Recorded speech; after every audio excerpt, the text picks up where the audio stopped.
Hi, everybody. Welcome to this week's episode of Life Matters TV.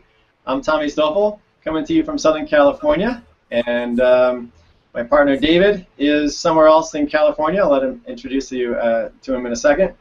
Today, I'll let David tell you what we're going to talk about today too, but it's going to be a very positive topic.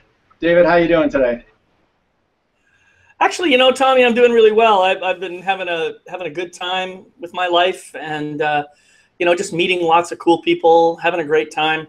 What I noticed, I've been on eHarmony, and I've been meeting a lot of women, and one woman actually asked me, "So, are you happy with your life?"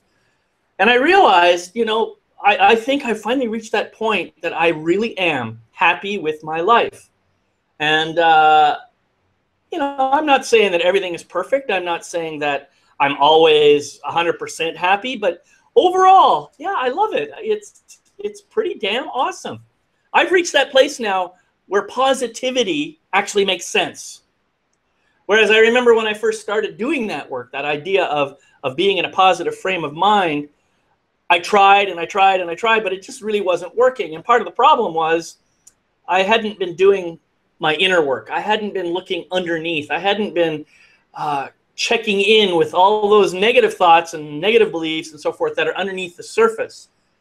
And so that's kind of what we're talking about today, is this whole idea of what happens when we kind of put the cart before the horse, when we try to do positive thinking before we've really taken control and looked at the underlying, maybe the negative thoughts that are there, and given them some space to breathe so that we can heal any of the old wounds or whatever.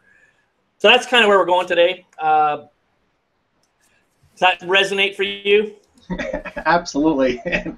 And did you ever have an old, like, computers these days kind of cope a little better, but did you have even 5 years ago, a computer, maybe even a PC? And tell me if you had this, right? And you load a new software program on it, and maybe it wasn't as compatible, your operating system wasn't up to snuff, and then pretty soon everything else started working slower, getting bogged down. And if you had a PC, right, we get that horrible, the blue screen thing, right? Yeah, the blue screen of death. The blue screen of death, and I think that happens to us as human beings sometimes too. We go through our life, and life, as it happens here on this earth, this human race just throws a lot of stuff on us. So there's new software getting loaded into our mind all the time. New programs, new things, all our life, new stuff coming in. Some of it good, some of it maybe not good. Some of it it's there and running in the background that we don't even know about. There's probably some viruses in there that people planted, some ideas or some beliefs or some things that really don't help us or serve us. So if we look at our minds and our bodies sometimes as a computer, just like that, right? It can get gunked up and slowed down, and then it's probably like a red screen of death in our minds sometimes, where it's like, you can't think anymore. And right. I think what you're talking about is doing some work to clean out some of those old programs, clean off some of the hard drive a little bit, and make some space.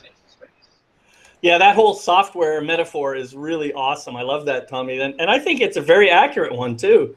Because bringing in the positive thinking and putting it on top of an operating system that maybe isn't capable of handling that is just about precisely what we do. Yeah. And I mean, there's lots of teachers out there who talk about positive thinking and trying to get us into that frame of mind, and I think it's great teaching. I agree that ultimately we want to raise our vibration. Ultimately we want to, try to be in that place of love as much of the time as possible. But at the same time, we still have those old tape loops that are going on behind the scenes, those old voices, those old wounds, those old injuries, those old traumas that have been sitting in the background for a long time. We have to address those. We have to bring love to those things. Otherwise, they're just going to keep churning away in the background, and we have to shut down those old programs, just like you said. I think that's a beautiful metaphor.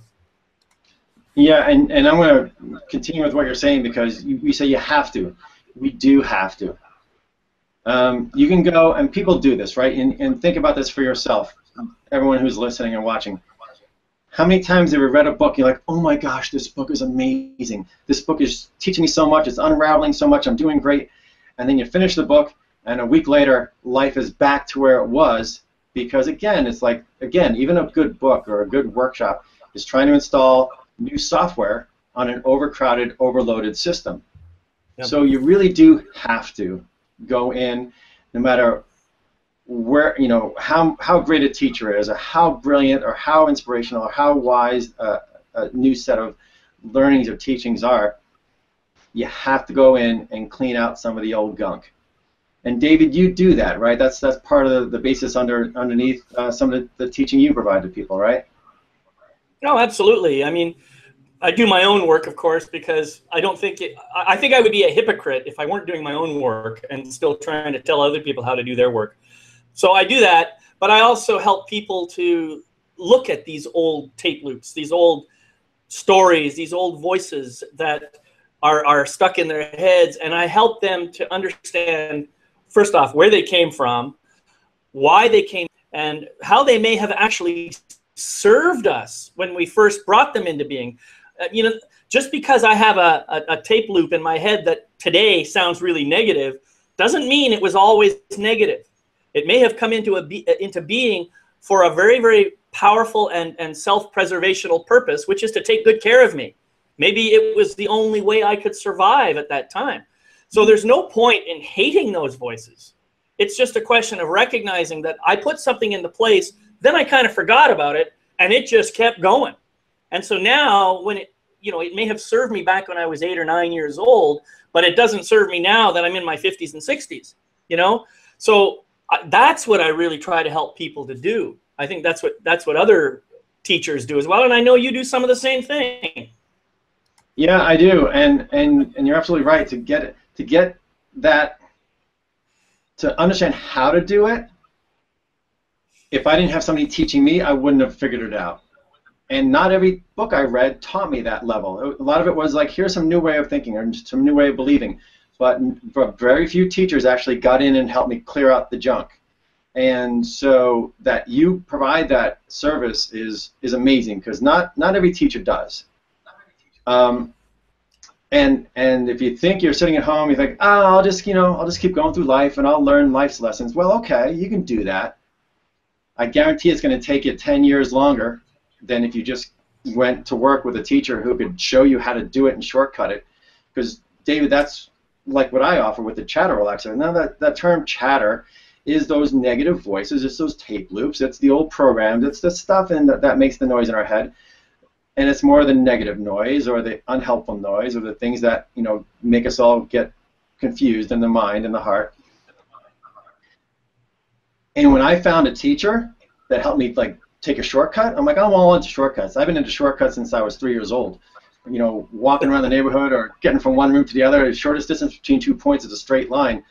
Well, I needed somebody to teach me where that straight line is, right?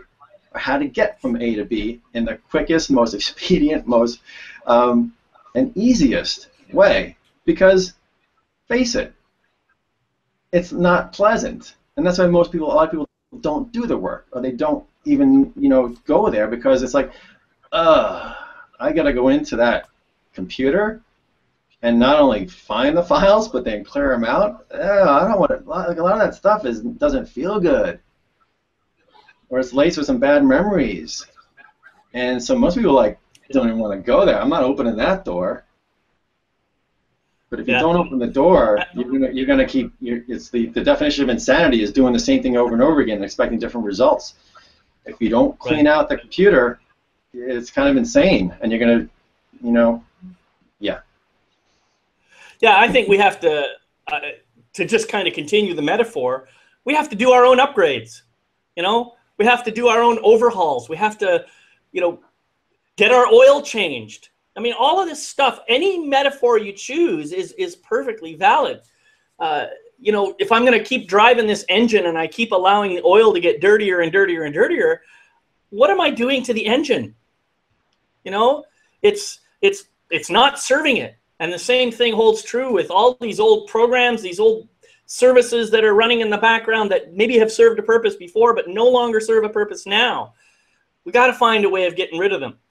I have to say that thing no longer works on this machine. It's got to stop. You know, take the oil out, clean it out, and replace it with new oil. Get a new oil filter. get a new air filter. All of that stuff, man, it just makes so much sense. And it isn't that hard to do. That's the other thing.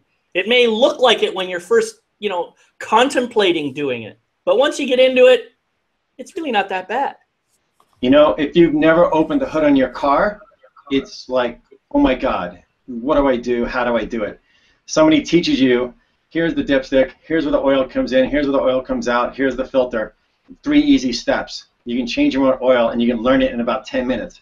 But if you've never opened the hood, it's like, I just step on the gas and the thing goes. I step on the brake and it stops. Well, if you're treating your life like that, then your car is going to break down, or it's not going to be as efficient, or it's going to get old, and you can't buy a new one. You can't buy a new body. So, thanks for bringing in the car metaphor. Computer too. Computers scare the crap out of people. So maybe the computer metaphor isn't a fun one to think about, because I don't know what software is. I don't even know what an operating system is. What do you guys confuse me with that crap for? Anybody ever weeded a garden? Anybody ever weeded a garden? Right? You talked about weeding a garden in your brilliant write-up. Same thing, same metaphor. But some people need to teach you what the weeds are, how to extract the weeds so they don't grow back. And so there's a gardener, there's a master gardener out there to help you teach you how to weed our internal garden and get it clean and get it back to blooming beautiful flowers and get it back to growing what you want to grow and extracting what you don't. See, I like that metaphor too, the whole idea of weeds, because one definition of weeds that I heard, which I really like, is a weed is any plant that you don't want there. You might be trying to grow tomatoes and these other things want to grow there too, and you're saying, no, I don't want those there. Well, that's life. That's life. Life will find a way, and it will always grow where it can. So it's like you may look in your garden and see all these dandelions and say, wow, this is really actually quite beautiful. You might say that today, but tomorrow when you're trying to get the tomatoes off the vine and you're finding that those tomatoes just aren't growing because the dandelions are taking up all the nutrients, that's when you're going to say, okay, I guess those dandelions don't really serve me anymore. Maybe I should get those dandelions and these other things out of here to make space for the tomatoes. And I might have to monitor this. I might have to come back, because those dandelions, they're going to want to come back too.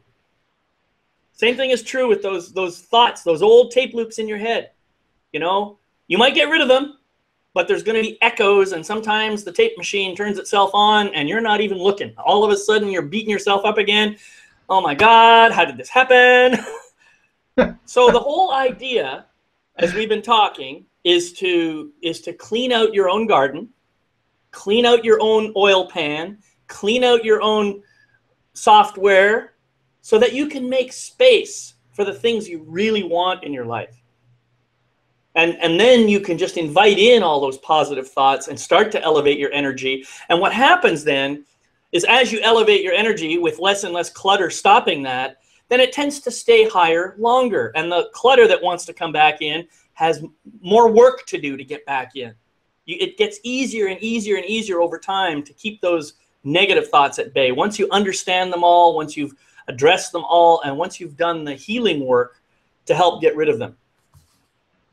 Absolutely true. And I'm going to come back to how it gets better and better and better, because we can talk on that for a little bit and make sense of that. I want to just have one more garden metaphor. Look, if you hire a master gardener to come in and help you weed your garden, they're not going to come in with a weed whacker and take the dandelions down to the stem, because we know a dandelion will sprout right back up. You need somebody to help you go in there and know how to dig out the roots. Dig out the roots. David does it, I do it. Dig out the roots, and that takes a master gardener to help you with that. Getting better and better and better. Feel this, and let's explore this, David. We talked about this before. We're all born into this human race. Here on this earth, we're born into this human race. This human race, as it's conditioned right now, has a lot of conditions with it. It puts a lot of software programs in us, a lot of things that, a lot of weeds get planted and seeds for weeds get planted. It's just the way life is here on this earth right now. So let's say we're walking around in life and we hit some sort of a wall, or something's not going well, and we have a dark night of the soul, whatever situation happens where we kind of snap out of it, we're like, oh my gosh, this isn't working, this isn't what I expected, what's going on, what's going wrong? And you ask that question. Well, that's kind of this awakening piece. So we wake up. Now we start on this process of finding the help, finding the teachers, starting to weed our garden. But look, you spent 10, 20, 30 years of your life collecting programs, collecting weeds, dirty oil, whatever metaphor is resonating with you. It's not going to clean itself up overnight. It happens to some people, but very rarely. Most of us have to work at it and chip at it. But know that you're working at it. Look back on your life and say, okay, if I have to do how much of my life was dark or heavy or negative 10 years ago, I'd probably say, well, 70% of my life was on the dark, heavy side, and 30% was great and fun. But you feel the balance there, right? That's 70%. And in this game of ourselves, majority rules. So 70% of our stuff is heavy or negative or overloaded or stressed out or worried. Then the past of your life is going to look heavy and unload, and it can sometimes deter. You say, well, that's the way it's been. That's the way it's always going to be. But that's not the case, right? As we do the work, that balance starts to shift. And David, what you were saying of getting to that place where all of a sudden it's only 51%. All of a sudden, 51% of my life is positive. 49% still negative. It's still there. I don't know if positive, negatives are right, light or dark, whatever, right? Start to shift. Start to shift. And majority rules at 51%. You don't have to get 100%. You don't have to get enlightened tomorrow. You get there, but 51%. Now the balance is tipping in your favor. That's right. Yeah. That's really good. And the thing that people need to understand, I think, something that I didn't even understand when I first started doing this, when you start the process of shifting your life and you just go into positive thinking, I'm not going to say that doesn't have a positive impact on you. I think it does. But when it has to fight through all the dark and negative stuff first, it really makes it hard for that to work. And what happens is people go into these positive thinking exercises and they don't get the results they want as quickly as they want. They get frustrated and they drop the program. They stop doing it. They just kind of fall into the old habits. And really, if you keep at it, what happens, it's kind of like the metaphor that I was using before. It's kind of like putting a brand new clean suit of clothes on your body before you've actually washed off the stuff underneath, before you've had a shower. Well, you go out to a party and from a distance, you look great because you're in this fantastic suit. And that's how people will respond to you. But as they get closer and closer to you, well, what happens is they start to see some of that dirt that's underneath. And so they realize that this outer covering is just a mask for what's really going on underneath. And that is the stuff that starts to show through. And so that has an impact on other people. And maybe they don't want to hang out with you. Or maybe they want to say, well, thank you, I'll see you later, and move on to somebody else, whatever. So you got to wash off. You got to get to the dirt. You got to pull out the weeds and get them by the roots. You got to clean that oil and replace it, and you got to get rid of your viruses. That's really what this is all about. So that's kind of what we're talking about here, and I hope you get it. But and part of getting it is to give yourself the recognition of. So I talk through exercises with people and I say, well, how would you have reacted to this situation 5 years ago? Oh my God, I would have killed them. I would have flown off the handle. I would have or I would have quit, or I would have left that relationship, or I would have done something else. I said, well, how would you deal with it today? And even if they're still feeling heavier than they are light, how would you deal with it today? Well, today I would choose to respond a little differently. I would maybe talk about it that way, and then I'd yell at him, and then I'd give him a punch in the face. But at least we had that first moment of the space you said earlier. Exactly. We have a little more space. You have a little more clarity, and that space and that clarity is on the positive side of the scale. If you got a bank account going here, that's a positive deposit in the account. So we need to give ourselves credit for how we're doing, right? and understand that not every freaking day is going to be rosy. We can, yeah, you know, we can fake it till we make it on the outside, right? Keep the positive thoughts going as best you can, but you're going to wake up some morning and go, freaking A, another day. I got to do what again? And then you get up halfway through the day, and then you get some email or something else comes at you and it kicks you in the gut and punches you in the, and you're like, what? I thought I was over this. Well, remember, you're still like maybe 45% got this stuff going on, and the 55% is now positive. There's still going to be ups and downs. There's still going to be things that seem like challenges or hard spots. Or am I slipping backwards? No, you're not slipping backwards. You won't slip backwards. Once you wake up, you can't go back. It's like the red pill, blue pill in the Matrix. Once you've taken the pill, you can't go back. Find your path, keep going up, find things that excite you and entice you rather than drain your energy, right? Always look at what you're doing. Is this helping me, or is this hurting me? Is this lifting me up, or is this pulling me down? And you're naturally going to want to choose which, right? You're always going to want to choose the things that help you or lift you up or motivate you. But there's still, don't ignore the dark, don't ignore the heavy. It's still going to be there. It's this whole balance. And if you keep working it, and the positive bubble, the positive green brain that David created is going to get bigger and bigger, and that red negative brain is going to get smaller and smaller. It's the way it works. Yeah. Keep at it. Yeah. Right. Yeah, and I think one of the things you said, Tommy, that I resonate with, and I know that this is something I think we say pretty much every show, and that is, first off, honor where you are now. Yeah. And honor the fact that you got here by dealing with obstacles, problems, challenges, all kinds of things have happened in your life, and yet you managed to get through all of those to get where you are here today. So you've taken a journey already. And so honor yourself for that journey. And now just ask yourself a simple question. Is this belief, are these beliefs, are these thoughts serving me now? I can see how they might have served me back then, and I can see how they got me to where, and so I want to really honor myself for taking that on back then. But is it working for me today? Is it working for me today? And if it is, all right, well, maybe it's something you want to keep doing. But if it isn't, maybe it's something you want to change. And now the question is, all right, if it's not working for me, what can I do to shift it? What can I do to move myself into a new place that will work for me? And this is what Tommy was talking about. Remember, you're trying to just kind of move the balance. You're trying to move it into a positive space, one tiny little degree at a time, until it reaches that point where you're positive 50.00001% of the time, just enough to tip the balance. Then things start to happen. You get momentum. You start moving in the direction that you want to move. And by the way, it doesn't stop there. Just because you've done that, tomorrow you might have to do the same thing. You might have a new belief that comes up. And you say, oh, okay, this is an interesting one. Is this serving me now? I can see how it served me before. Is it serving me now? So this is a process you can do anytime and really help yourself, move and accelerate into the ascendancy state that you're looking for.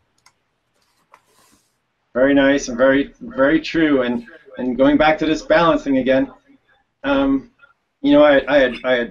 this was my, let's flip it this way. This is my negative self that was dominating, and this is my positive self that wanted to come out of it. As I started to just wake up a little bit, I was doing work, and then I found a teacher that did this for me. Jumped me that much in a couple months.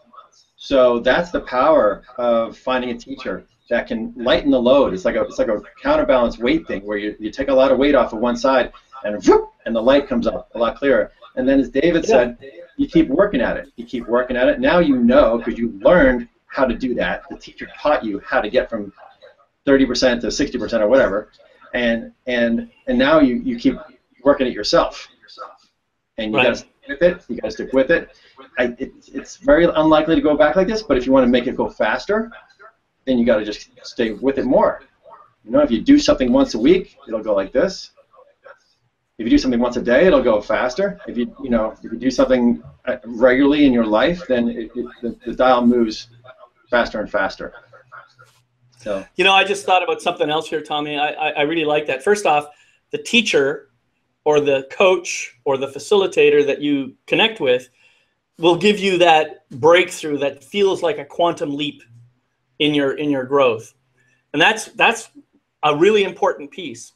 But here's another thing I just want to kind of draw attention back. So you can think of your life maybe in a bunch of different quadrants, like how happy you or how fulfilled you are in relationship, in financial situations, in your spiritual growth, in your involvement with your community, and whatever other things that are important to you. And after you've got all of those to a level where it feels like it's really nicely in balance and everything is just flowing smoothly, now you can recalibrate your entire system. And you can say, all right, I'm ready now to move to the next level. So now let's just say this was the level you wanted to get to, but now you want to get to the next level. All right, now you've still got some beliefs that are keeping you from that level. What are they? Go through the process again in all of those different quadrants or segments of your life. And what happens is you just keep doing this. It becomes a cycle. It becomes what I call the self-creation, or a conscious self-creation cycle. And each time you go around it, you can look down at a previous level and you can say, wow, look at how far I've come. Now I'm going to wrap around to the next level, and I'm going to wrap around and so forth. It's just a constant spiral going in whatever direction you want it to go in. Hopefully up. Hopefully a nice improvement cycle. But you're absolutely right, David. It does cycle. You have to, stick with it, and you go through maybe the same situation or a certain, type of thing. You're bringing this up, and I actually have a nice chart here that is a coaching tool that has like 8 quadrants in life. Physical, career, money, health, friends, personal growth. There's all different ways you can slice your own pie, but that's the gist of what you're talking about, right?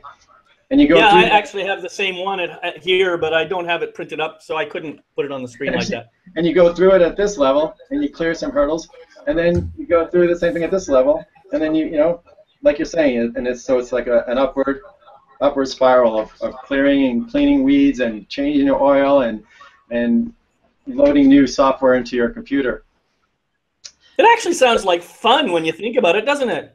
It's kind of exploratory, and if you take it as a challenge and you have the right tools and you have the right teachings, I think it's fun all the time. When something hurts me or bothers me, or I get a button pushed, I'm like, woohoo, I get to go find another button and dismantle it. I'm like, all right, let's go find out where that one came from. And it does get fun, because the result is a little better, a little happier, a little freer, a little nicer.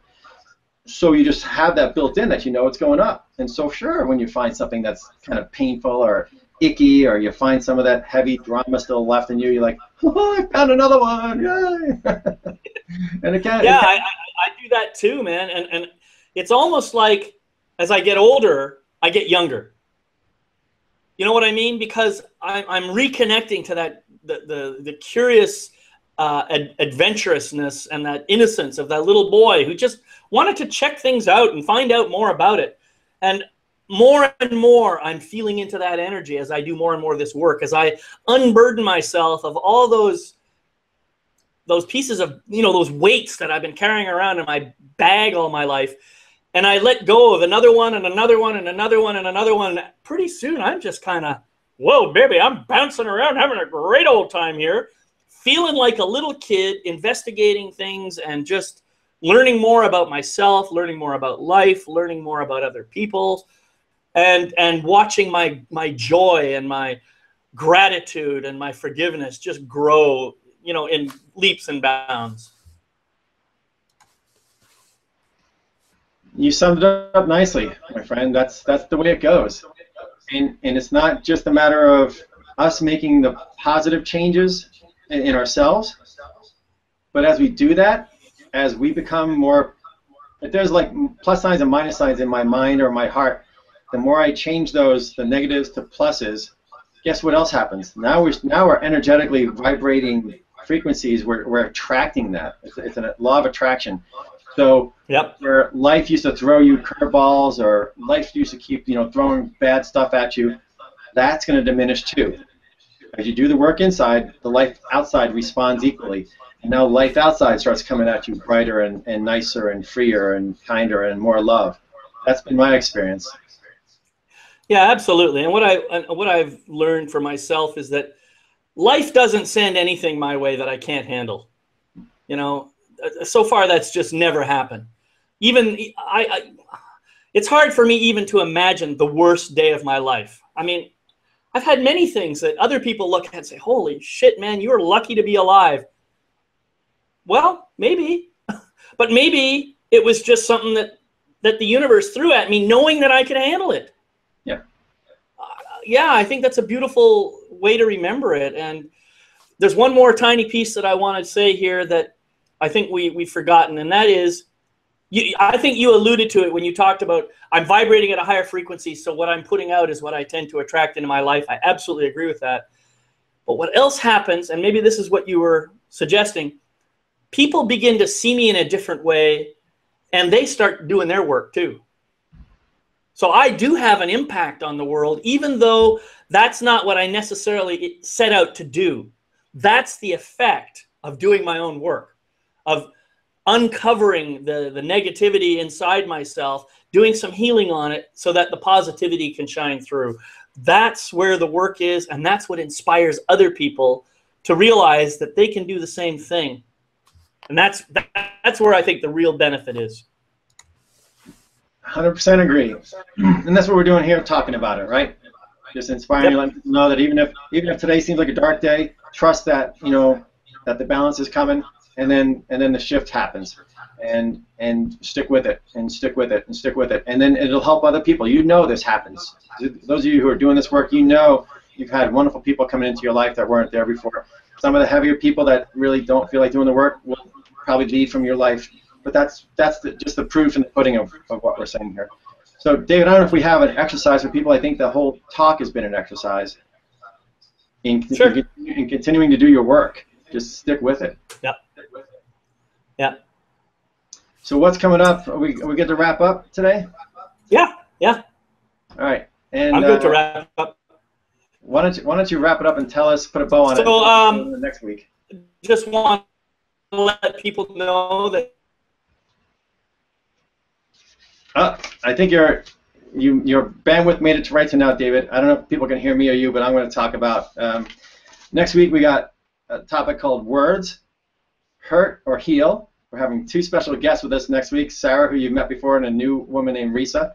And we're going to talk about the power of what we say and the power of speech, and how that affects our decisions and our lives. Right along the lines of what we're talking about here, of more positive than negative. The more we put out, the more we attract. So, David, I don't know if you're frozen in time, but we'll talk to you next week, everybody. Lots of love. Peace out.